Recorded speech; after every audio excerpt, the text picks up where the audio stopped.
We are taking a look at the ZV-E10 Mark II, and I'm going to show you what my settings are for video to get the cinematic look. Now keep in mind that cinematic video comes from a lot more things like lighting and framing, but you do want to make sure you're getting the settings in the camera right so that the video itself will look normal when you get those other factors right. So I'm going to go through all the menus. Feel free to slow down the video if you want. On YouTube there's an option where you can go 0.75 speed or 0.5 in case you feel like I'm going too fast and are having a harder time following along. Now I'm not going to cover everything because some of the settings don't really apply to video, but if you have any questions, post them down in the comments and I'll help you out there. So something I like about Sony is in these initial menus, they have everything you typically use on video in these first two main menus to make it easy to find. So frame rate, I'm typically shooting in 24 frames per second. We also have the option of 60 frames per second when shooting in 4K. And then shutter speed, I always do double the frame rate. Then aperture is just going to be whatever you want it set based on your depth of field. ISO, I typically like to have that at the lowest setting or whatever your base ISO for your camera is to get the cleanest image possible. Now white balance, I have it on auto right now, but I wanted to show you where I typically go is here to the Kelvin setting, and I will cover that in a little bit, how that works and some more options with it. Picture profile is here. If you want to shoot in log, S-log, there's all kinds of different options here. If I do, I typically go to picture profile 1, that gives you S-log 3, and you can go in and edit all these settings as you like. Check out which picture profiles you like the best, what you like to color grade. Some are easier than others. Like S-log 3 is one of the most difficult if you don't know what you're doing, but some of these others like Cine, I used to use Cine 4 a lot, can help you out if you're just getting into color grading. And then if you do use a picture profile, you can go in here and have gamma display assist on and then pick which kind you want. Essentially what this does is overlays a LUT, because if you go into a picture profile mode like S-log 3, your footage is going to look a lot more washed out on the camera, and so this overlays a LUT to show you what it could look like, and that helps you with figuring out things like exposure and your white balance when you're setting up your shot in those S-log modes. Now here we have different file formats when shooting. I typically go with XAVC-S 4K. It's easier when editing. HS can be a little bit harder on your computer when it comes to editing, and then SI is an intra-frame recording, and I have videos explaining these different compression modes and how it affects your video, so I'll link that to let you check it out. But these ones here are going to have a lot higher bit rate, and so it's going to take up a lot more space. So I typically shoot with S4K unless I'm shooting something that's more important that I want a higher quality. And then here you have the option to go with 422 10-bit. You also have 100 megabits per second at 428 8-bit, and then a lower 60 megabits per second for 428 8-bit. But when I'm shooting, I want to get the highest quality I can. You may want to go with this if your computer doesn't recognize the 10-bit files, because when I first started using 10-bit, I did have that issue, but now my computer's updated, it's not a problem. So here you have the option for proxy recording, and basically what that does is record another lower quality version of what you're recording. When you get to editing, you can use that for your edits, and then you can apply those edits to the full quality footage, and that just helps you get through editing quicker, perhaps if you don't have a computer that can handle those higher bit rates. Here, wind noise reduction, I typically keep that off. Audio record level is really going to depend on the type of microphone you're using and the settings you have for it. And then here you can go to just log shooting on here versus going into those picture profiles, but they have various color gamuts you can choose here. There's a lot of research that goes into it, and if you're not aware of how these work, then I would just stick with not shooting log for now. Get used to getting exposure right, getting good framing, lighting, shaping the shots with that, and then start getting into stuff like log shooting. Here we have format, so you can format your card, and that will delete everything on it and set up to record properly on that camera. This is just files. Like you can go in here and set up, okay, how do I want my files format names to be? Standard ones, the titles, the dates. You can change the settings to what you want. I never mess with those, I don't really care. And all this is touchscreen as well, but I don't want to get fingerprints on it, so we're just going like this. Now we have shoot mode. I always shoot in manual. There's all these auto, intelligent settings, aperture, priority, shutter priority. I just go with manual. I like to control all the settings myself when it comes to video. And here, microphone directivity, You have auto, so it'll pick up what it thinks it needs to do, but it's kind of nice because you can set up just the front or all directions or the rear, depending on the type of shooting you're going to be doing. Like if you're shooting like I am right now, standing behind the camera, you might want just rear so that it's not picking up anything in the front, or if you're vlogging, maybe you only want the front so it's not picking up stuff from the rear and getting all kinds of street noise or stuff like that. But this will be situation dependent.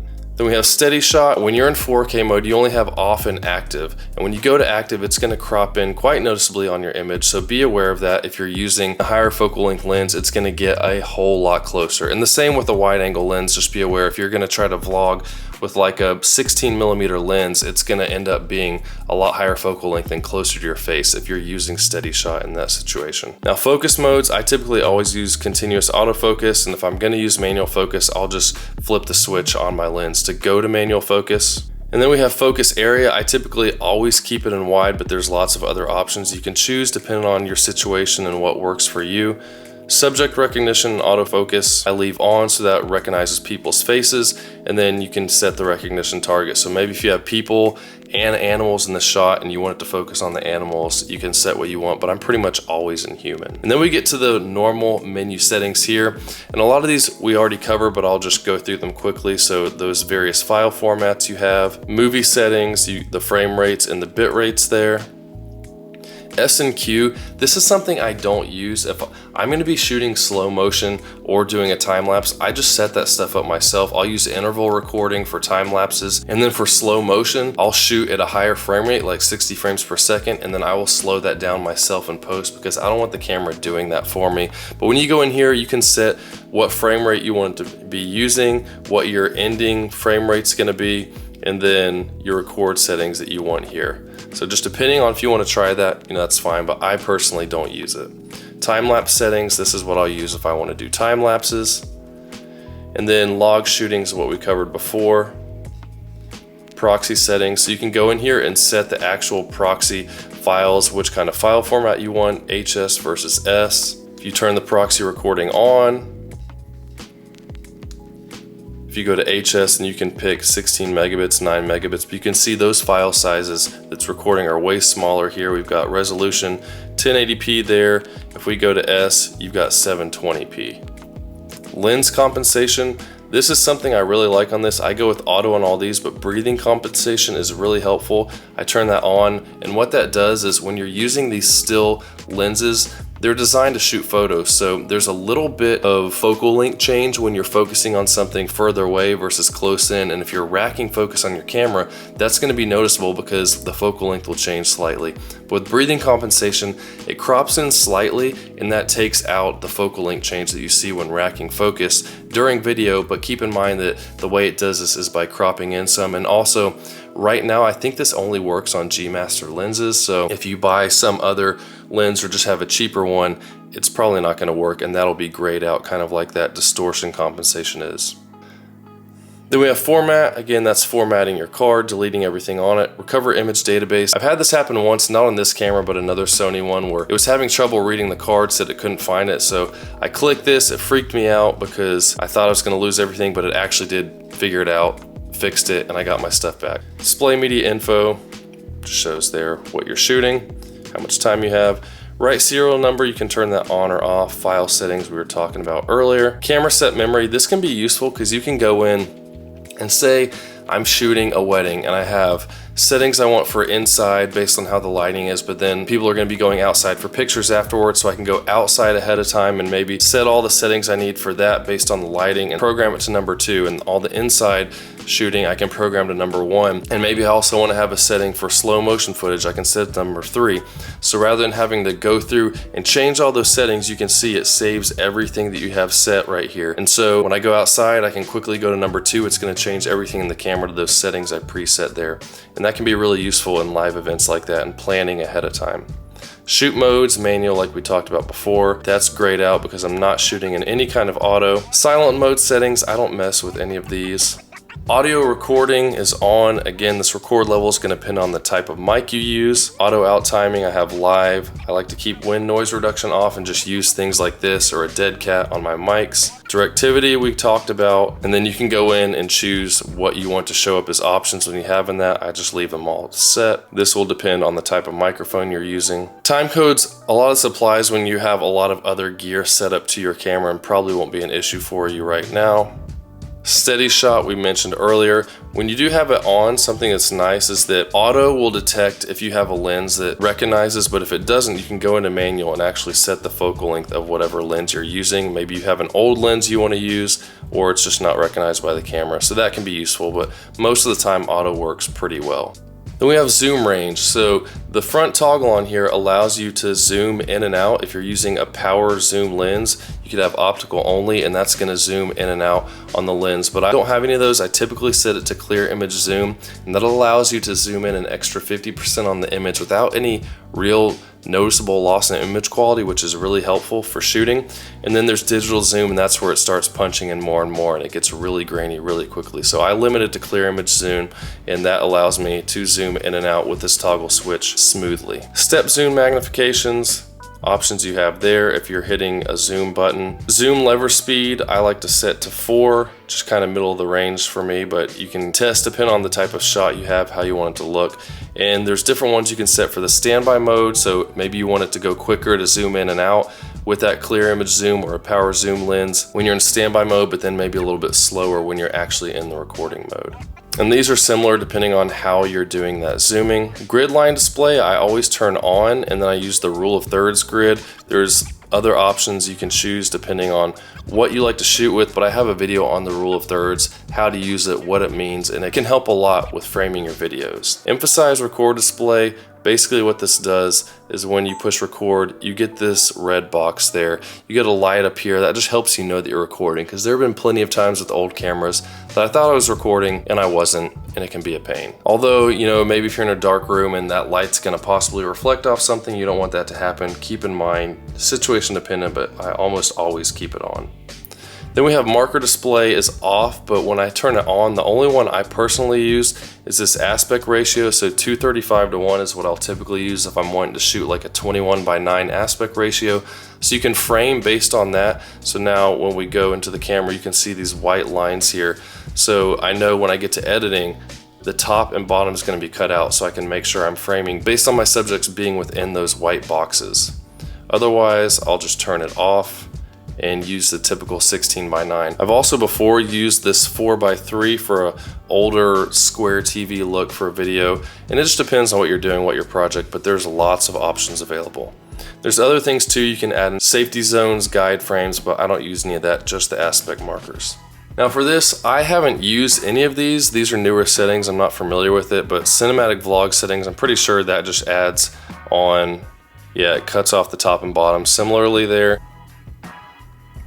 self timer of 3 seconds. Like again, I haven't used these. So let me know in the comments if you've used these or you've found them to come in handy. Auto slow shutter is something I do not use because that's for in an auto mode. So if you're in auto ISO like this, and you want to set a ISO range limit so that your footage doesn't get too grainy, like 6400, it will max out at 6400 ISO, and then with auto slow shutter on, it's going to automatically start dropping your shutter speed to get more light in so your footage isn't too grainy. But the problem with that is we want to keep the shutter speed the same at double your frame rate. So at 24 frames per second, we want 1/48. If it starts dropping down to like 1/20, then your footage is going to start looking blurry because there's going to be a whole lot of motion blur going on. We don't want that happening, so that's why I stay away from the auto settings and just control it myself, know what I want for each shot. Exposure compensation, I got 0.3 for exposure steps. I don't use that. Metering mode, I typically use spot. Sometimes I'll use multimetering. I've got videos on when to use various ones and how that helps with exposure. Face priority and multimetering I keep off because if I want to expose for someone's skin, I typically turn it on spot, and then I'll put the spot on the person's face and make sure it's exposed properly. Spot metering point I have set to center. White balance, so here I typically use color temperature. Now I do have a color card I can use for custom white balance, but I don't use that for normal shooting. I typically just go into white balance, and you can also click to the right and adjust it even more with blue, green, magenta, and yellow, and that can help out with customizing your colors just right. Priority set and auto white balance, I just leave it standard because I don't normally even use auto white balance. Shockless white balance is also an auto setting, so like say you're going from indoors to outdoors and you don't want the white balance to change really quick. If you're in auto white balance, this will be a more gradual if you have it set to slow, and I don't use this at all. That's just what it was already set to. Dynamic range optimizer I have set to off because I don't want the camera doing extra processing. I want to expose it the way I want and don't want any surprises. Creative look I leave on standard.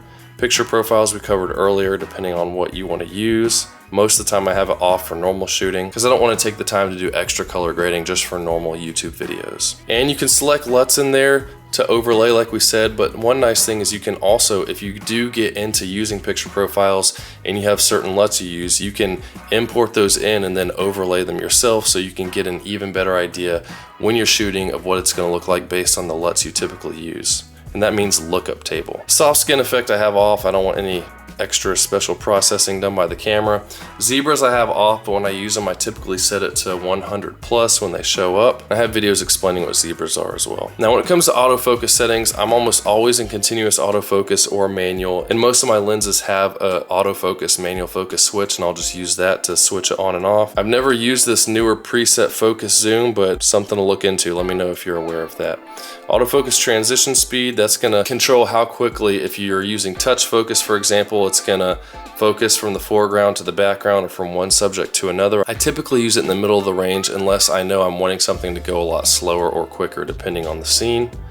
And then subject shift sensitivity. This is gonna change how easily, once it locks onto one person's face, it'll adjust to something else. So responsive means it'll change quicker, locked on means it's gonna stay on that one person longer. So maybe, you know, you're at a wedding, a bride's walking down, you want it to stay locked onto her face. So if you're touch tracking, you can touch her face, and with all the other faces around, it's gonna stay locked onto her versus jumping around all the other faces. Autofocus assist I have off. Focus area typically set to wide. You can set all the options here that you want. When you go into the focus options, I typically always use wide, so I just leave it like that. Focus area color is white, so that's the little box that pops up over people's faces, but you can change the color there. I have this to does not circulate.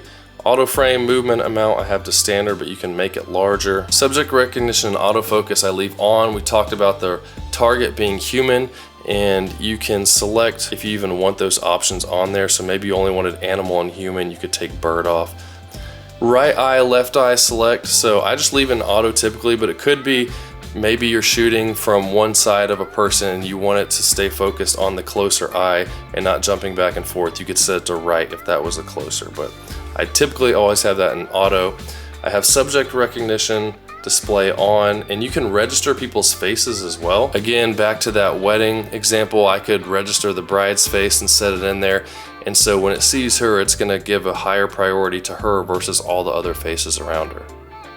Focus map I have set to off.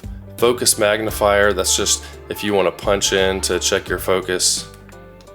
I have it go to ×4 initially. You have the option of ×1, but I don't really see a point in focus magnifying, and it doesn't actually magnify. And magnify time limit is no limit, so I can punch in, make sure my focus is right, and punch back out myself rather than setting a limit where it goes back out in 5 seconds when I'm sitting there trying to focus on someone. Peaking display, when I have it on, depending on the situation, a lot of times I'll go to high, but when I was shooting this past week at a gymnastics event, there were so many people there, everything was in red when I had it on high, so I went to low, and it worked out a lot better in that situation. And a lot of people were wearing blue, so I used red, but if there was a lot of red in the scene, you might want to change it to one of the other colors, depending on the situation for you. And then a lot of these settings I don't use at all in the playback. So you can go through, and if there's something you like, you know, make it how you want. But the one thing that I do change is here, I keep it on delete first. When I hit the trash can button to delete something, it pops up delete and I click enter rather than hitting the trash can, it pops up cancel initially and I have to select down to delete. Don't use these. Now to these network settings, I typically just leave in airplane mode and have everything off, but there are some situations where it's useful for me now using Bluetooth. I've got a DJI gimbal that I can connect to Bluetooth and start and stop recording with the gimbal just through the Bluetooth mode and a few other functions. So if I'm using it with the gimbal, then I will turn the Bluetooth on so I can connect to it. You also have a smartphone connection option here, which can be useful. Some cloud stuff I've never used. Wi-Fi, again, I'll typically keep Wi-Fi and Bluetooth off when I'm not using one of those devices, and then I'll just have it in airplane mode. And that brings us down to the final setup. Now we see here, language, date, time, that depends on where you are. NTSC and PAL. I'll get a lot of questions from people saying, I don't see 24 frames per second or 60 on my camera. If that's the case, your camera is in PAL mode or PAL, and that means it's set up to shoot in 25, 50, and 100 frames per second. Depending on the country where you got your camera, and NTSC is those 24, 30, 60, and 120 frames per second options. But when you do that, you hit enter and then the camera reboots itself, and then you'll be in the PAL mode. Then you have to do the same thing again if you want to go back to NTSC. Now settings, you can save and load here. We were talking about before with saving your settings to those custom numbers. And we have custom key and dial settings. I don't set any for pictures because I rarely take photos, but for video, the way I have it set is number 1, which is the trash can. I have peaking display, I'll turn on and off. For focus peaking, the focus magnifier is the center one, so when I do that, it punches in that 4x so I can check focus. White balance I set to the left one because I use that all the time. ISO is set to the right. Zebra display down, and then up here I have metering mode in the C1 button on top. And then the movie shooting is the red button. I don't like changing that because it makes sense for record. Focus hold is the default for that button, but not all my lenses have the button there, so I just leave it there and don't actually use that.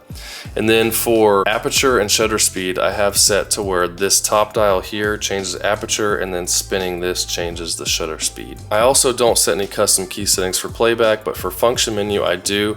I don't mess with the camera one, I just do the video version. So here I had the zoom speed up here that I can change while recording, my audio record level, steady shot on and off, touch function shooting to switch between touch focus and touch tracking, touch operation on or off, the marker display that'll bring up those aspect ratio lines, picture profiles to turn on and off easily, the gamma display assist and the type that we mentioned earlier, turn on the zebra level up or down, the autofocus shift sensitivity, and the transition speed. And then skipping down to record with shutter, I have off. This is just another way to get to the custom dial settings. This AV TV, AV is for aperture, TV is for shutter speed. It's just the directions normal, so right is up, left is down. Dial wheel I have set to unlock. Touch operation is on. Shooting screen. On these newer cameras, you have all kinds of options, like if I set this to swipe right, when you do that, all these options are going to come up, but I don't like all that stuff on the screen. I have custom buttons and function menus that work well. I don't want stuff to be covered up on my screen, so I just leave all of those off. I have the shooting screen on, all those off. Touch function and shooting I have set so when I'm touching the screen I can focus on things, and then the way the monitor flips the image when you flip it out. Touch function shooting, you can switch between touch tracking and focus. Those are the two settings I typically use. And then also so that touch function works when you're on the menu screen or the playback screen. Screen reader I don't use, and large screen I don't use. Monitor brightness I set to manual and go to full bright because I want to get the best colors and brightness and make sure I'm exposing right based on the full brightness of the screen. Display quality I have set to high. If you first get your camera and it doesn't look that high of a quality, it's probably set to standard. Bump it up to high, it's going to use some more battery power, but it's worth it for getting good video. Monitor flip direction is auto, vertical display is on, so when you're turning it, it's going to give you that vertical look for vertical video. We mentioned these gamma display assist settings. Auto review I've set to off, and a lot of these are just personal preference. I have this set to does not turn off. Power save start time is 5 minutes. Auto power off temp is set to high, so if you're shooting in 4K for a long time, the camera can start getting warm. It will automatically shut itself off to protect the camera, but you can set that threshold threshold higher. So I mean, for example, again, maybe you're shooting a wedding, you don't want it cutting off when they're about to kiss because it's been running for 40 minutes or so during a ceremony. So you're just giving it the opportunity to get as much footage as possible before it shuts itself down.